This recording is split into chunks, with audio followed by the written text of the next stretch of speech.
आज हम बात करते हैं एक बड़े ही सिंपल और इंटरेस्टिंग टॉपिक की, और टॉपिक का नाम है ट्रिग्नोमेट्री। ये क्या है और इसे कैसे इसका यूज करते हैं देखिएगा। सबसे पहले हम बात करते हैं कि यहां पर ये क्या है, एक राइट एंगल ट्रायंगल है। ठीक है, ये हमारा एंगल कितना है, 90 डिग्री। ठीक है, हम दो, ये 90 है, एक और बनाते हैं, ये भी 90 है।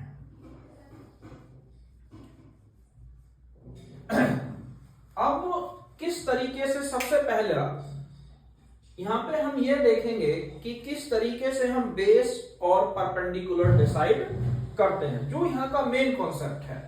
मान लो मेरा एंगल ये थीटा है और एक बार हमने यहां थीटा ले लिया।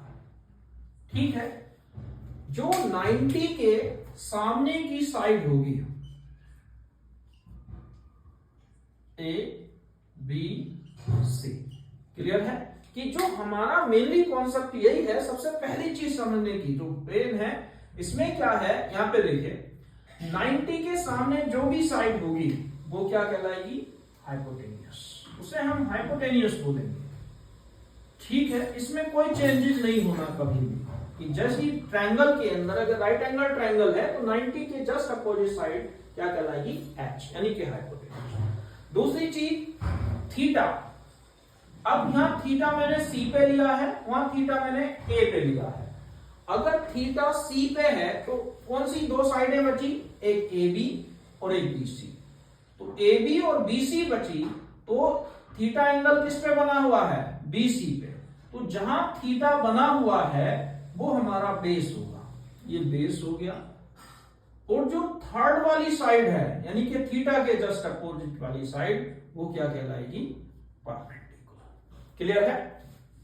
ऐसे ही सेम मेरे ख्याल से हाइपोटेन्यूस में तो कोई डाउट नहीं है कि 90 के सामने हाइपोटेन्यूस है। अब थीटा किस पे बना हुआ है, ए बी पे, तो ये बेस है और ये परपेंडिकुलर है। क्लियर है। अगर मान लो हमने कहीं ऐसा बना दिया, जैसे ये 90 है,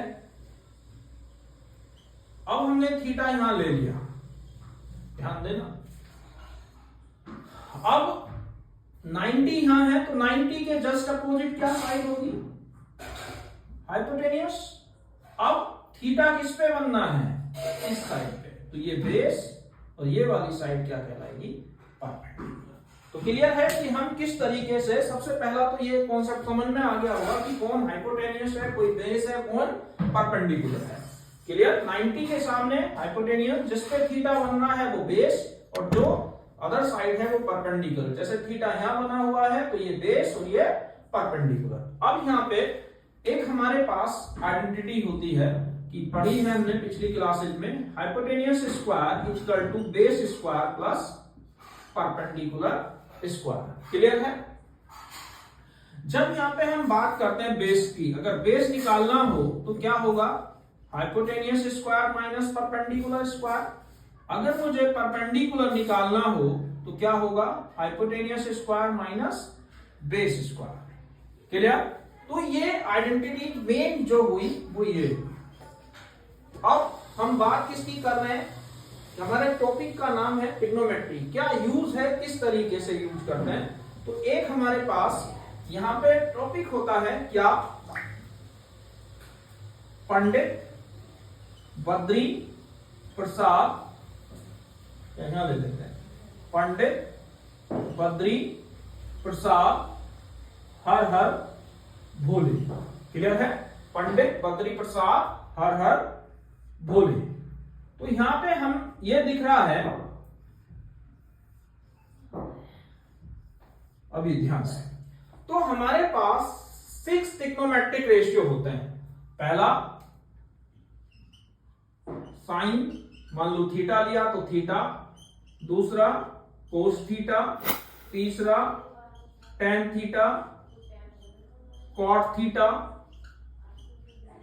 सेक थीटा, कोसेक थीटा। जब हमारे पास ये 6 के 6 ट्रिग्नोमेट्रिक रेशियो आए, देखिए हम बात कर रहे हैं फर्स्ट एक्सरसाइज की, जो इसका बेसिक कॉन्सेप्ट है क्या है, बड़ा आसान है। मेनली हमने लिखा PBPHH यानी कि पंडित बद्री प्रसाद हर हर भोले। कैसे याद करेंगे, किस तरीके से याद करेंगे? तो पहला ये जो कहलाता है ये साइन होता है, ये हमारा कोस है, ये हमारा टेन है। टेन के जस्ट अपोजिट कोट होगा, कोस के जस्ट अपोजिट सेक होगा, साइन के जस्ट अपोजिट कॉसेक होगा। Clear? Sine, cos, tan, cot, sec, cosec. तो जब यहां हम आइडेंटिटी लिखने की कोशिश करते हैं, साइन थीटा क्या होगा? Perpendicular by hypotenuse. Cos theta क्या होगा? Base by hypotenuse. Clear? P by H, B by H. अगला टेन आ गया तो परपेंडिकुलर बाय बेस। कोट में चलिए अब रिवर्स करते चलिए, कोट टेन का उल्टा है यानी कि बेस बाय परपेंडिकुलर।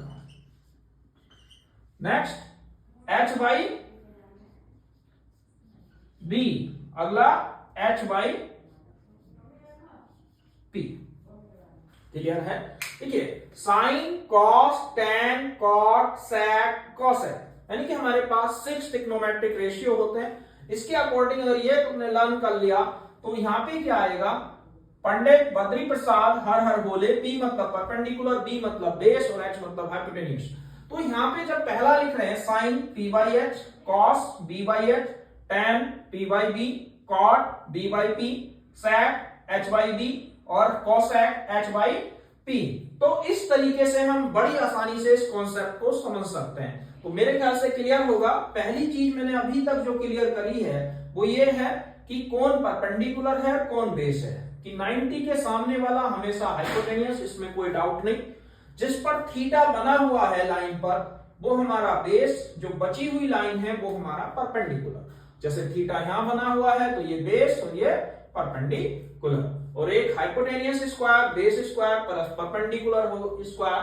तो यहाँ पे कुछ भी अगर मान लो तुम्हें दो आइडेंटिटीज दी हैं, दो वैल्यू, जैसे बेस परपेंडिकुलर की तो हाइपोटेनियस कहला देंगे और हाइपोटेनियस परपेंडिकुलर तो बेस कैलकुलेट कर लेंगे, हाइपोटेनियस बेस दिया है तो परपेंडिकुलर कैलकुलेट कर लेंगे। इसके बाद देखिए अगर ये कॉन्सेप्ट क्लियर है तो हम बात करते हैं कि किस तरीके से हम कुछ क्वेश्चंस इससे सोल्व कर सकते हैं। पहला, मान लो हमारे पास फर्स्ट क्वेश्चन आ गया, या चलिए इसे भी क्लियर। तो जब हम इसकी बात कर रहे हैं तो पहला क्वेश्चन क्या है, ध्यान से समझो। मान लो मेरे पास किसी ने क्वेश्चन दिया,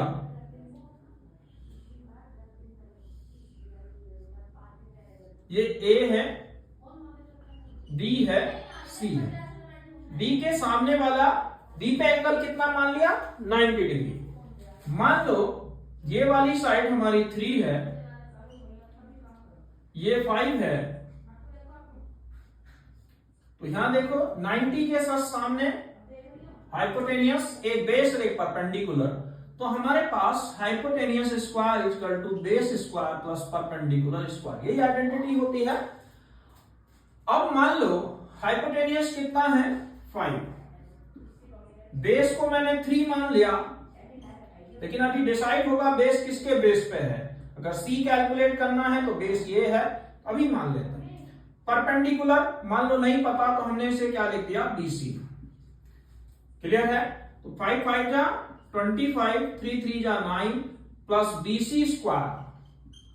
तो यहां से जब हम BC की वैल्यू निकालेंगे तो 25 माइनस 9 यानी कि BC कितना हुआ हमारा?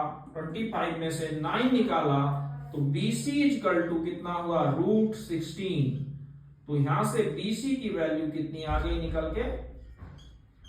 4 सेंटीमीटर। क्लियर है?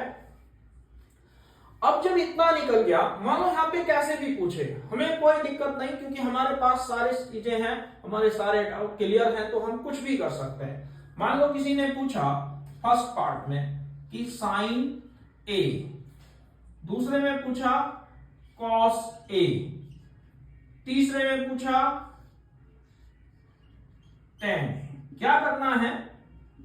ए, ध्यान देना, ए पूछा, सी नहीं पूछा। तो ए का मतलब ये बेस है ए के अकॉर्डिंग, और ये परपेंडिकुलर है। मैंने अभी बताया था कि जिस पर एंगल ले रहे हैं वो बेस है, क्योंकि 90 के सामने हाइपोटेनियस, तो बेस क्या हुआ 3, परपेंडिकुलर क्या हुआ BC, यानी कि BC की वैल्यू कितनी आ गई 4 सेंटीमीटर। देखो साइन ए PYH BYH लिखा है, PYH BYH। तीसरा पूछ लिया अगर PYB, तो यहां से देखो अगर PYH लिया है तो परपेंडिकुलर कितना है 4, हाइपोटेनियस कितनी है 5, बेस 3।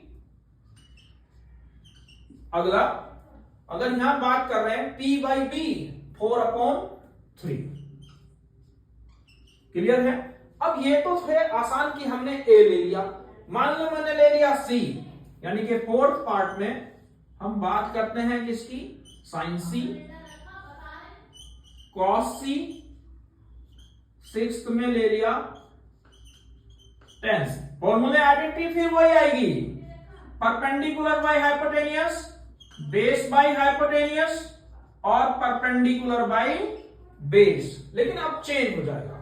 यहां देखिए फिगर वही है सेम, ये 4, ये 3, ये 5, ये ए बी सी, ए ले रहे हैं तो ये बेस है, ये परपेंडिकुलर है ये, लेकिन यहां इसी फिगर को हम दोबारा बना रहे हैं, अब की बार वो सी को कह रहा है ये, तो ये बेस है, ये परपेंडिकुलर है, ये हाइपोटेनियस है, हाइपोटेनियस 5 है, ये 3 है और ये 4 है। तो देखिए अब परपेंडिकुलर सी के अकॉर्डिंग क्या हुआ 3, दिख रहा होगा 5, बेस कितना हुआ, अगर हम बेस ले रहे हैं तो 4, अगर परपेंडिकुलर बाय बेस यानी कि 3/4। तो यानी कि कुछ ऐसा नहीं है, बड़ा ही आसान तरीका है। आज हमने इसमें बात की है इसके कॉन्सेप्ट की, और जब हमारी नई वीडियो आएगी तो उसमें हम इससे रिलेटेड एक्सरसाइज करेंगे। अगर ये वीडियो अच्छी लगी हो तो हमारे चैनल को लाइक और सब्सक्राइब करें। थैंक यू, धन्यवाद।